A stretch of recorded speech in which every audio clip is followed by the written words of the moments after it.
Magandang hapon mga ka-happy hour. Narito ang mga balita para sa MBC TV Network News Update 4pm edition.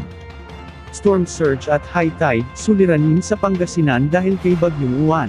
Ayon kay Pangasinan Governor Ramon Dico III, magdamag na malakas ang hangin sa lugar nila dahil sa Bagyong Uwan. Gayunman, ang mas naging suliranin ng probinsya aniya ay ang storm surge o biglaang pagtaas ng tubig dagat na sinabayan pa ng high tide, partikular na naapektuhan ang 4 na lugar sa hilagang baybaying bahagi ng Pangasinan. Dagdag ni Dico, marami pa rin umanong residente ang nananatili sa mga evacuation center para sa kanilang kaligtasan. Malakas po ang hangin, magdamag.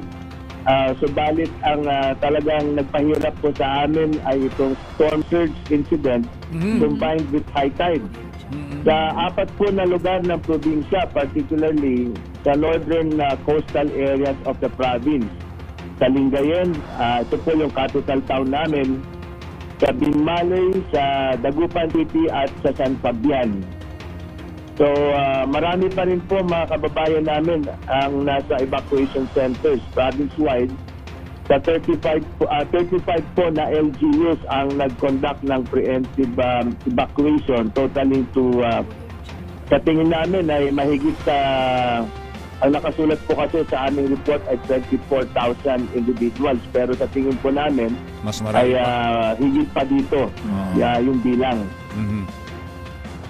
Samantala, walang patid na tulong at deployment ng medical team sa mga sinalanta ng Bagyong Uwan, ipinag-utos ni Pangulong Marcos. Ipinag-utos ni Pangulong Ferdinand Marcos Jr. ang pagpapatuloy na pagbibigay tulong at deployment ng medical team sa mga lugar na sinalanta ng Bagyong Uwan. Ayon kay Communications Undersecretary Claire Castro, matapos maglandfall ang Super Typhoon Uwan sa Dinalungan Aurora noong Linggo ng gabi, agad na umaksyon ang Pangulo hanggang kaninang umaga, mahigpit ang komunikasyon ng Pangulo sa iba't ibang tanggapan ng gobyerno. Inatasan ng Pangulo ang DSWD na siguruhin ang tuloy-tuloy na pagbibigay tulong sa lahat ng mga sinalanta ng bagyo. Mahigpit din ang ginagawang monitoring ng tanggapan sa sitwasyon sa evacuation centers. Inatasan din ng Pangulo ang DOH na siguraduhin mayroong medical team sa lahat ng evacuation centers para masiguro ang kalusugan ng mga evacuee, habang pinasisimulan na ng Pangulo sa DPWH ang clearing at rehab efforts sa mga nasirang kalsada, upang hindi maantala ang pagpapadala ng tulong sa iba't ibang bahagi ng bansa.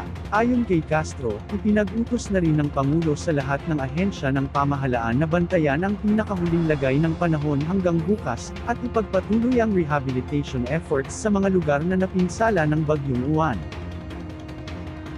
Sa MBC TV Weather Update, Uwan, lalong humina habang nasa West Philippine Sea.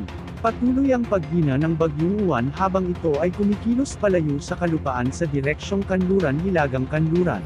Huling namataan ang sentro ng bagyo sa layong 135 kilometro, Kanluran-Hilagang Kanluran ng Bacnotan, La Union. Taglay nito ang pinakamalakas na hangin na umaabot sa 130 kilometro kada oras malapit sa gitna, at pagbugsong hanggang 160 kilometro kada oras, kumikilos ito sa bilis na 20 kilometro kada oras. Ang malalakas na hangin mula sa bagyo ay umaabot hanggang 850 kilometro mula sa gitna. Mga lugar na nasa ilalim ng Tropical Cyclone Wind Signal No. 3 sa Ilocos Sur, Hilaga at gitnang bahagi ng La Union, at hilagang kanlurang bahagi ng Pangasinan. Signal No. 2 sa Batanes, Cagayan kasama ang Babuyan Islands, Isabela, Quirino, Nueva Vizcaya, Apayao, Abra, Kalinga, Mountain Province, Ifugao, Benguet, Ilocos Norte, natitirang bahagi ng La Union at Pangasinan, Aurora, Zambales, Bataan, Nueva Ecija, Tarlac, Pampanga, at Bulacan. Signal No. 1 sa Metro Manila, Cavite, Laguna, Batangas, Rizal, Quezon kasama ang Polillo Islands, Oriental Mindoro, Occidental Mindoro kasama ang Lubang Island,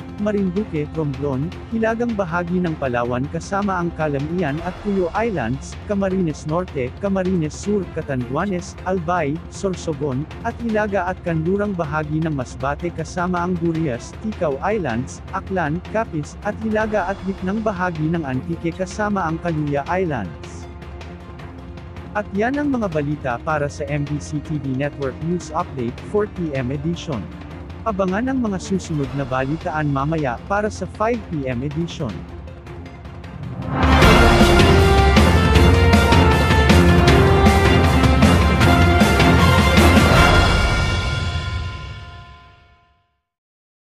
Mga ka-happy hour, kung gusto mong manood ang mga balita sa MBC TV Network News Update, mag-subscribe sa aming YouTube channel, i-like ang aming Facebook page, at i-follow sa aming TikTok account.